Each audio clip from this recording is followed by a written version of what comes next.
I'm just interested to see how long that's going to take for her to realize that it's not working. Some people say like follow up. I mean, you already told them no, so that's a bad thing. But I know a lot of people say follow up 1,000 times until you say no. But you already said no, so. I mean, yeah, I would say you can nurture somebody by giving them. It's the principle of inbound marketing, right? You offer value, and then you nurture them, but there's a difference between nurturing and fucking spamming me, right? And it's a fine line too, right? Yeah, it's a fine line too, and that line is not so easy to distinguish. But for us, I think in our sequencing, I think after 5 messages or something, if they don't answer, what we say is like, look, doesn't seem like it's the best fit.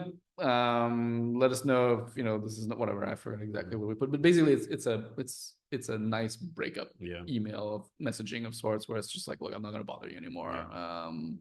And even when we message, usually our approach is actually we use ABCDE whatever messaging. And what I mean by that is that when we send a message, we, instead of a prospect answering like lines of text or whatever, they literally will just say like, oh, A is like, okay, give me more info. B is like, I'm not interested, but contact me later. C is just like, fuck off. And so we save time for folks to be able to not have to do that. One thing I need to do a better job at, that's me being lazy, is like, I'll get these like emails, whatever. Yeah. I'll just delete them. I think like you said, I need to do a better job at just saying no, thank you, right? Yeah. They are trying their best to do, but sometimes I see it, I just delete it. I need to do a better job at least saying, hey, no, thank you. To be fair, I don't do that for all of them, but if I have the time and the mental capacity to do it, I will try to be nice. Yeah. But I agree. Sometimes it's hard. Are there like specific tools you use for like sales or emails, like Apollo IO or Close.com or Salesforce or anything? Yeah, good question. So we use Pipedrive as our CRM. We use Apollo IO for lead gen as well as Sales Nav, typical stuff. But what we do a little bit differently, I think, is we also use other kind of automated tools. But those automated tools, okay, so we use on LinkedIn, we use a tool that allows us to have more profiles without having real people necessarily. Yeah.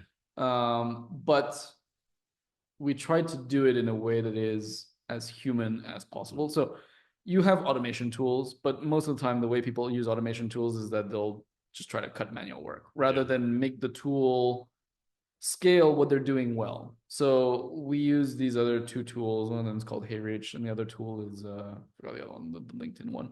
But essentially these tools allow us to replicate what a normal sales would do, but at scale. So instead of having 3 or 4 or 5 SDRs equivalent, it's like I have the equivalent of 50 now.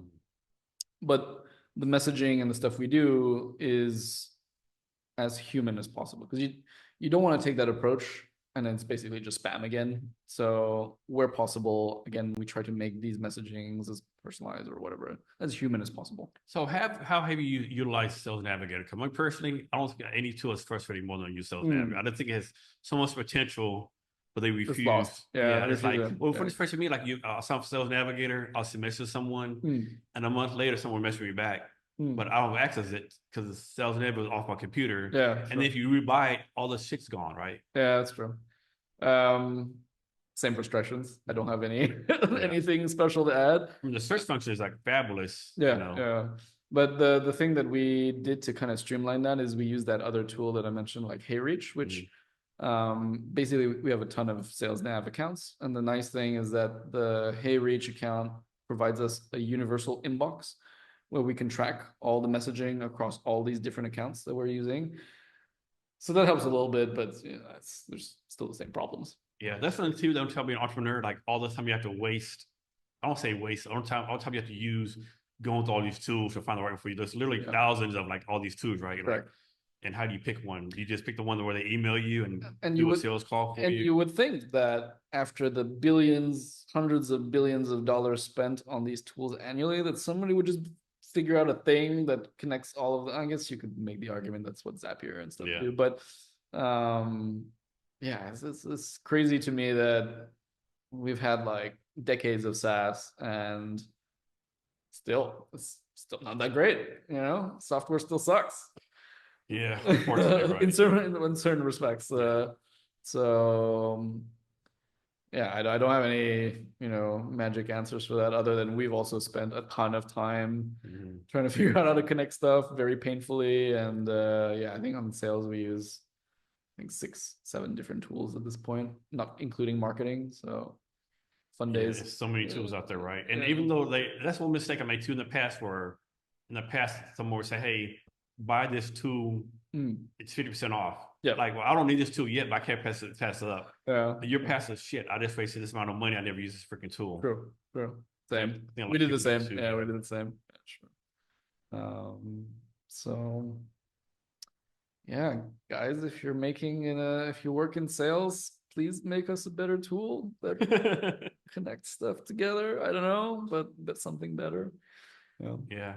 So, is there anything else that I asked you that I haven't asked you yet, or anything else you want to talk about? I think we've gone around. I'm trying to think. Covered Vietnam, personal life, work. I mean, maybe I can ask you a question. I'm just Okay. curious, what's the why did you pick Vietnam specifically to come here to So, do this show? okay. So, long story. So, January 23. So, I have a good Mm. friend, Kevin. He's from Laos. His wife, Okay. Mina's from Vietnam, was born here. Okay. So, Kevin, he is on my podcast, do the stuff with me, right? Okay. So Kevin's last job, he was like at Microsoft, but it's the CEO did